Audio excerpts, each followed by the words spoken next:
la fe, la oración y la palabra de Dios. Solamente se puede llegar a descubrir la oración, cuando se ha descubierto qué es la fe. Todos aprendimos una definición de la fe, cuando éramos niños, en un catecismo. Esa definición de la fe la definía así el Concilio Vaticano y, la fe es una virtud sobrenatural, un hábito o un acto por el cual, con la gracia de Dios, el hombre admite determinadas verdades no porque sean evidentes en sí mismas, sino porque Dios, que no puede engañarse, ni puede engañarnos, las ha dicho. Normalmente, cuando hemos tomado esta definición desde pequeños, hemos hecho un subrayado, que quizá en nuestra conciencia continúa teniendo el máximo de importancia. Es admitir determinadas verdades que nosotros no las percibimos, no las entendemos, es admitir lo oscuro, es admitir lo difícil, incluso tenemos una palabra clásica, es admitir el misterio. Sin embargo, en la definición hay algo mucho más importante. Lo importante de la fe no es admitir una determinada verdad oscura, sino el admitirla porque Dios lo ha dicho. A partir de esto, la fe es una palabra que Dios dirige al hombre. Cuando la palabra divina ha sido recibida por el hombre y el hombre le dice al Señor, acepto tu palabra, entonces ese hombre comienza a vivir en dimensiones de fe. El hombre dialoga con Dios y Dios dialoga con el hombre. Esto es lo que se llama fe. Después, Dios me dirá esto o aquello, está claro o será oscuro. Lo importante, lo inédito, lo maravilloso y lo sorprendente es que Dios le ha hablado al hombre y que el hombre ha escuchado la palabra de Dios y ha aceptado esa palabra de Dios. Eso es ser creyente. Esta es la estructura de la fe, Dios y el hombre como interlocutores, Dios y el hombre dialogando. Contenido del diálogo. En un diálogo siempre se tiene que hablar de algo determinado y concreto. ¿De qué nos habla Dios? ¿Qué es lo que nos manifiesta? El Concilio Vaticano y nos dice que Dios no nos habla en ese diálogo de la fe, de las cosas que nosotros podemos conocer por otros caminos, como por ejemplo la ciencia. En el diálogo de la fe, como dice el Concilio Vaticano y, Dios nos habla de sí mismo, de lo que lleva dentro de su corazón. Frecuentemente, nos olvidamos de que Dios es una persona, que tiene algo dentro, lo mismo que lo tenemos cada uno de nosotros, que puede manifestarlo libremente a quien quiera y cuando quiera. Lo maravilloso de Dios en el diálogo de la fe es que Dios, de pronto, abre su interior y comienza a decirle lo que lleva en su propio corazón. Este es el sentido de los misterios. Con frecuencia decimos que misterio es lo que no se entiende, no. Misterio es el interior, la intimidad de cada persona. Nosotros podremos encontrarnos con un cráneo de hace miles de años, podremos determinar su estatura, si era hombre o mujer, etc. Lo que nunca podremos saber es de quién se enamoró, en quién soñó. Eso solo lo podríamos saber si esa persona nos lo dijera. Esos son los misterios de Dios. Es lo que lleva dentro de sí mismo, que solamente puedo conocerlo si Él me lo dice. Después le entenderemos o no, como cuando explicamos a un niño determinadas cosas y él no las comprende porque todavía es pequeño. Dios un día decidió hablarnos de sí mismo. ¿Y qué es lo que nos dijo? El diálogo de la fe no tiene más que un punto de comparación, habla de sí mismo, pero habla como un enamorado habla a la persona de quien se ha enamorado. Dios no ha dicho más que una palabra, exclusivamente una palabra, que de tal manera habla a los hombres y a cada persona en concreto que está dispuesto a sacrificar a su Hijo unigénito por la salvación de los hombres. Es decir, Dios no nos ha revelado más que una cosa, que ama al hombre, la realidad más grande de toda la creación sobre la que Él ha depositado todo el cariño de su corazón. Dicho de otra manera, el misterio de la revelación de Dios se centra fundamentalmente en esta palabra, Dios es amor para el hombre, o de otra manera, es la palabra de Dios que nos dice a cada uno de nosotros, yo te amo. Calidad del diálogo. Un diálogo para que sea auténtico necesita que el que habla y el que recibe la palabra se coloquen a un mismo nivel. Cuando una persona habla de su intimidad, no puede exigir más que una respuesta, y es una respuesta de amor, yo acepto tu cariño y además pongo mi cariño a tu disposición. Eso es la fe. La fe es haber escuchado a un Dios que se vuelca de pronto sobre el hombre y le dice, yo te quiero, y entonces no puede haber más que una respuesta auténtica, Señor, yo también te quiero a ti. Es la palabra de Dios que nos dice en un momento determinado, yo te lo doy todo, incluso mi Hijo unigénico, y la respuesta de la fe no puede ser más que una, Señor, yo te lo doy todo y me pongo totalmente en tus manos porque te constituyo en el centro de mi vida. La fe es el diálogo entre dos enamorados. Por tanto, un creyente, desde este punto de vista, no es más que un hombre que se ha enamorado de Dios, porque se encontró con un Dios que, previamente, se había enamorado de él. Lógicamente, la fe tiene una serie de consecuencias. Si yo me he enamorado de Dios, yo entonces creo en Dios, pongo mi confianza en el Señor. Si me he enamorado de Dios, tengo que serle fiel y en todo momento intento hacer realmente su voluntad. Si yo me he enamorado de Dios, me centro en Dios, Dios se hace el valor, la realidad, la persona más importante de mi vida. Comprendemos entonces, desde esta dimensión, que es un creyente. Un creyente es Pablo, es un hombre que se ha encontrado con Dios, con esta visión de enamoramiento, de fidelidad, de confianza, de centro, y entonces no tiene más que una urgencia, comunicar eso que lleva por dentro a los demás, y por eso entonces la fe es esencialmente misionera. La oración. Si la fe es un diálogo amoroso entre Dios y el hombre, ¿qué es la oración? La oración, normalmente, la hemos definido como un diálogo amoroso entre Dios y el hombre. Según esta definición, nos encontramos en que fe y oración es lo mismo. No es que yo soy creyente y soy después persona orante. No. Es que ser creyente es encontrarse ya en trance de oración. Por eso decimos, y lo oímos decir, y es verdad, que la vida entera tiene que ser oración. No en este momento o en el otro, la vida entera tiene que ser un diálogo con Dios, tiene que ser una situación de enamoramiento con Dios. Entonces, ¿qué diferencia hay entre fe y oración? La fe la podríamos definir como diálogo amoroso existencial entre Dios y el hombre. La fe, como diálogo existencial, vendría a ser como la vida de un enamorado está orientada hacia él, aunque no se piense en él, instintivamente en la vida se procede como a la otra persona le gusta, sin pensarlo. Así, la fe, como diálogo existencial en el que mi vida está orientada a Dios, necesita, lo mismo que ocurre en un matrimonio, no solo que las vidas estén orientadas existencialmente. Hace falta decirlo. En la vida es muy importante expresar lo que uno lleva por dentro. En la vida, es normal buscar la soledad para comunicarse.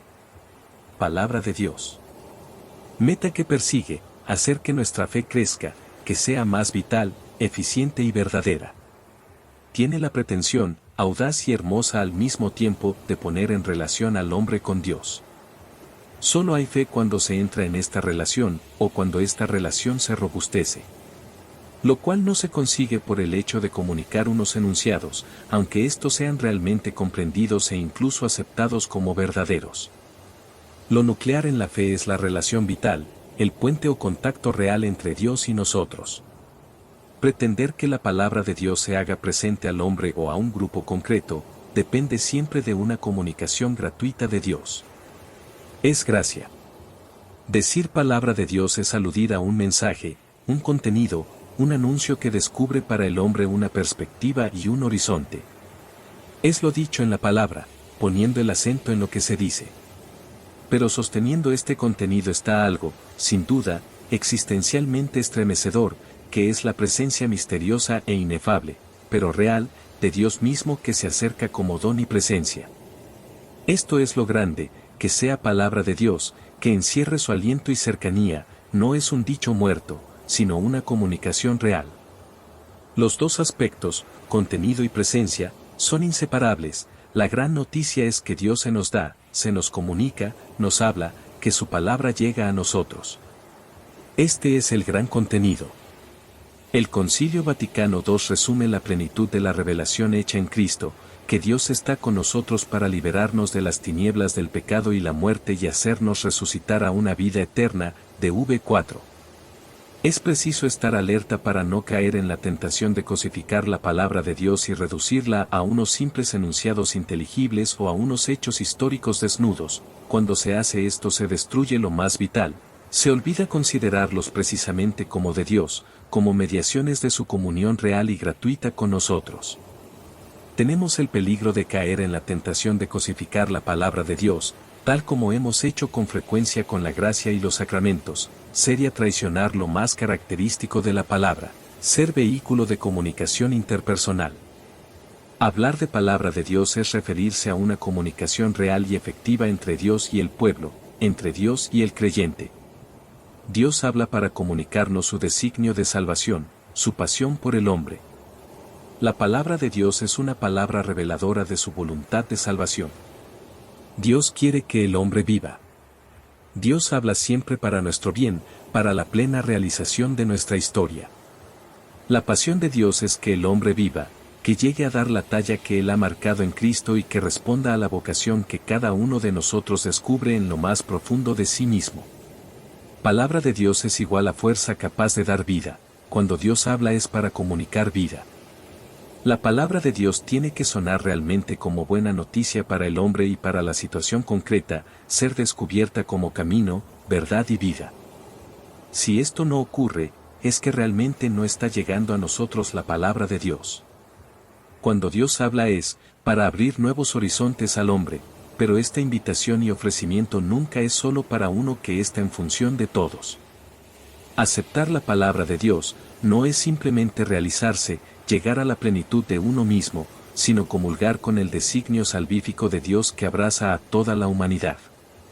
Las dos dimensiones características de la palabra, presencia y mensaje, las hallamos en el hombre Jesús en grado único e insuperable. En él, Dios se nos ha acercado, ha penetrado hasta el fondo de la condición humana, se ha hecho uno de nosotros. Es el Emmanuel, Dios con nosotros. Al mismo tiempo, Él es el mensaje, no porque dice cosas, sino porque con su vivir, su presencia, sus acciones, gestos y palabras nos ha mostrado que es ser hombre, que es ser libre, que significa creer, amar, esperar. En Él vemos hasta dónde puede llegar el hombre, cómo le ama Dios y hasta qué grado de comunión puede llegar. Todas las palabras de Jesús son expresión auténtica de lo que vive y experimenta. Él no es un enviado que comunica cosas ajenas a Él, a su vida, por muy sublimes que puedan ser tales noticias. Él es palabra porque en el Dios se ha hecho historia presencia humana. El Verbo se hizo carne. Y desde la resurrección es ya palabra eficaz para todos porque con su espíritu actúa en el corazón de cada hombre e impulsa el universo hacia su plenitud. En la entraña misma de la palabra de Dios late siempre la capacidad de cuestionar al hombre, de hacer que éste se sienta aludido. Nunca es una noticia indiferente sino que siempre se refiere a él, y de una manera decisiva. Tiene que sonar la buena noticia, a horizonte de salvación aunque cueste y aunque el hombre rechace el ofrecimiento que se le hace. Esta incidencia necesaria que la palabra de Dios tiene en el hombre no significa que debe producir siempre efectos inmediatos. La palabra es como la semilla que va creciendo en el hombre sin que él sepa cómo, de noche y de día. 4.25. Que el hombre se sienta aludido, no significa que siempre sea positiva. En manos de nuestra libertad y de nuestra desidia está el rechazar tal invitación. El rechazo es ya un acto nuevo en el hombre, quien se opone está ya respondiendo a algo que le concierne. La palabra de Dios es siempre buena noticia para el hombre en situación. Con frecuencia en los textos bíblicos la palabra profética dirigida a las personas más responsables dentro del pueblo o al pueblo entero suena a destrucción, a ruina, a juicio, a maldición. Pero este lenguaje lo que pone de manifiesto es que la palabra de Dios está llegando a las zonas conflictivas y difíciles del vivir humano, pone en cuestión al hombre y a las instituciones sociales del pueblo. Tales manifestaciones no son sino un momento de su intención salvadora. Se denuncia una situación o se denuncia un pasado precisamente para mostrar el deseo y la voluntad salvífica de que el hombre y el pueblo viva, de que abandonen el camino de la explotación del pobre o la idolatría y entren por las sendas de la justicia y de la verdad. Si la palabra de Dios no deja tranquilo al hombre es porque quiere que el hombre crezca. Por eso, Cuando una persona llega a preguntarse por el sentido de su vida y de su acción, por sus actitudes ante el otro, por la existencia del mal y del dolor en el mundo, está resonando en nuestro interior algo que trae el aliento de Dios. Y será necesariamente una palabra que aparece como buena noticia, como la liberación y plenitud para nosotros y para los demás hombres. Pues lo único que pretende la palabra de Dios es que los hombres tengan vida y la tengan abundancia. Como criterio irrenunciable para identificar esta buena noticia para el hombre, esta vida que se nos ofrece en abundancia, está la existencia misma de Jesús. Se ha hecho para nosotros palabra definitiva y manifestación de esa voluntad salvadora de Dios. La misma y única intención salvadora atraviesa toda la historia y la palabra pronunciada por Dios en aquel tiempo es una palabra con fuerza de eternidad y dirigida en su intención a todos los hombres. Sobre todo, la palabra pronunciada en su Hijo Jesús está cargada de densidad esperando ser transmitida a todas las generaciones, a nosotros, a nuestro tiempo. Y llega a nosotros la palabra de Dios, efectivamente, pero no como simple repetición o mero recuerdo del pasado, sino como algo que tiene sentido para nuestra situación. Desde ella, desde hoy comprendemos mejor la intención de Dios manifestada en los hechos y palabras de otros tiempos.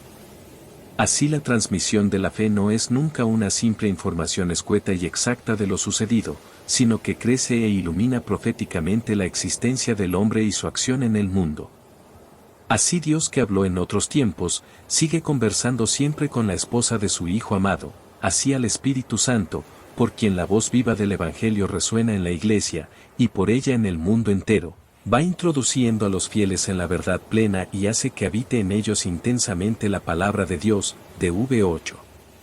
Lo importante es, pues, que la palabra de Dios resuene no en simple fidelidad literal a las fórmulas bíblicas o magisteriales, sino transmitir la intención salvadora manifestada en Cristo de modo que el hombre de hoy se vea aludido.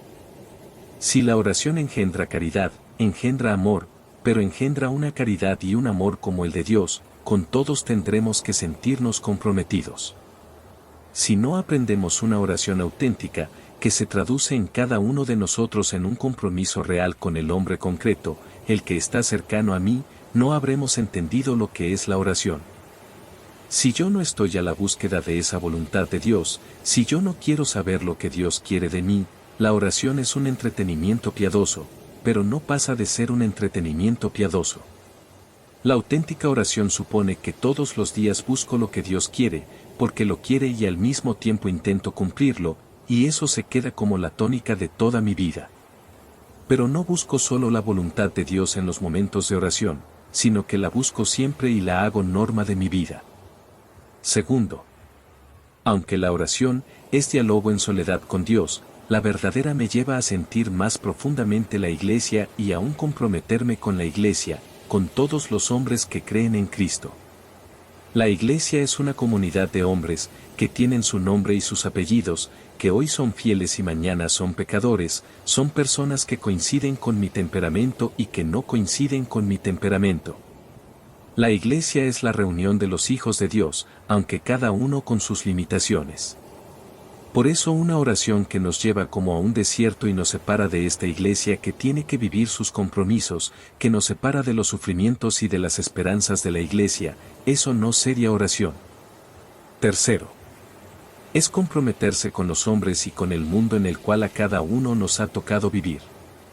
La verdadera oración termina haciendo de cada uno un samaritano, que sabe exponer incluso su vida, su tiempo, su dinero, lo que haga falta por ayudar al hombre que se encuentra en su camino.